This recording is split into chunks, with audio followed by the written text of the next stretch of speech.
The skyscrapers going up today are jaw-droppingly, mind-bendingly, breathtakingly tall. Over 350 meters, the Bank of China.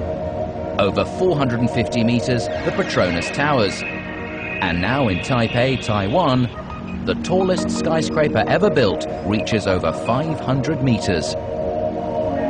But none of them would be possible without the lift.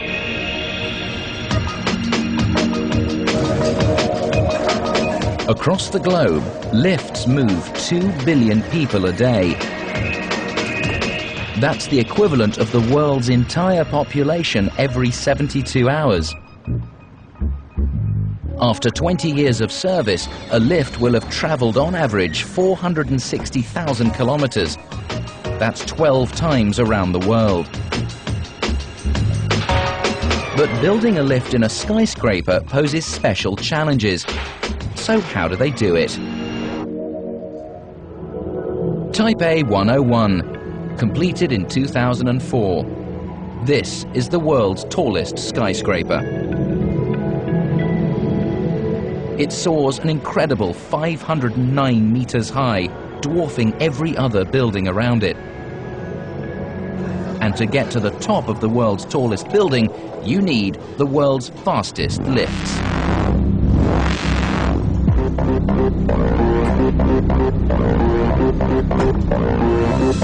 This lift accelerates to over 1,000 meters a minute. That's more than 60 kilometers per hour, or as fast as a greyhound at full pelt. Amazingly, this isn't the lift's top speed. But if it went any faster, it would hurt your ears. At 89th floor observatory. These lifts whisk 24 passengers at a time from the ground floor to the 89th in little more than half a minute. And incredibly, they do it using the same amount of electricity as a single light bulb.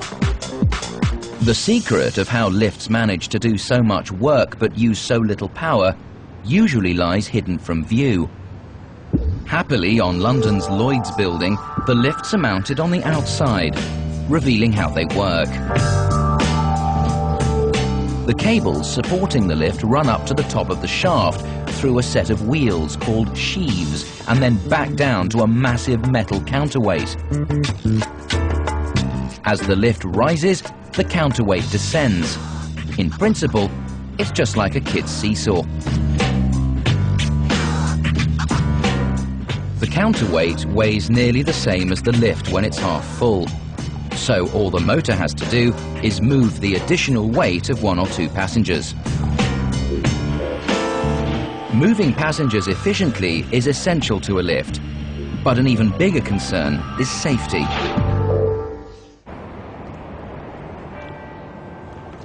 To find out more, we've come to the historic town of Gien in central France.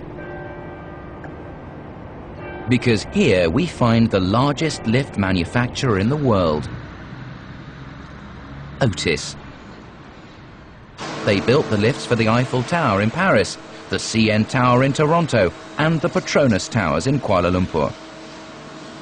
A century and a half ago, it was Elisha Graves Otis who demonstrated the world's first safety lift, and at a stroke made modern skyscrapers possible.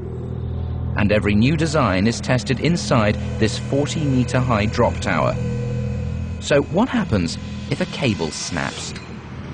Contrary to popular belief, each lift is supported not by one, but by multiple cables. But how many cables could break without the lift plummeting to the ground? Let's, for instance, say there are, as an example, 6 steel cables. You could cut through 5 of them, and the one that's left will hold your lift up. And you could hang another lift on the bottom of it as well, and it will still hold up. In Gien, they're testing a new system of flat steel belts to replace the more conventional cables. Just 3 millimeters thick, these belts, they say, are as strong as traditional cables, but take up less space, weigh 20% less, and last 3 times as long. Attached to each lift is a governor rope, which doesn't carry any load, but moves with the lift car. This governor rope runs over its own wheel, the sheave at the top of the shaft. If this starts spinning too fast, showing that the car is out of control, then the sheave automatically stops. This stops the governor rope, which in turn pulls on the brake, bringing the lift car to a halt.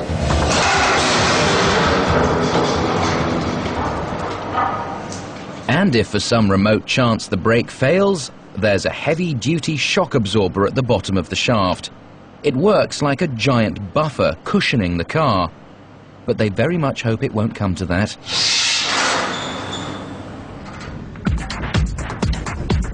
In modern lifts, there are other devices to ensure comfort and safety. A lift may have an infrared beam, which casts an invisible curtain across the doorway. If the beam is broken as the door closes, the door stops and reopens, so you don't get squashed.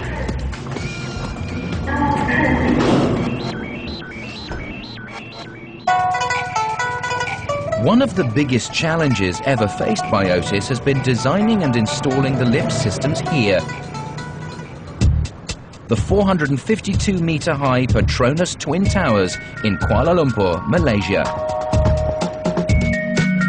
Over 16,000 people work in this building, relying on the tower's 58 double-deck lifts. This is the largest concentration of double-deck lifts in the world. A double-deck elevator, as the name suggests, are two lift cabs, one above the other, which can serve two floors simultaneously.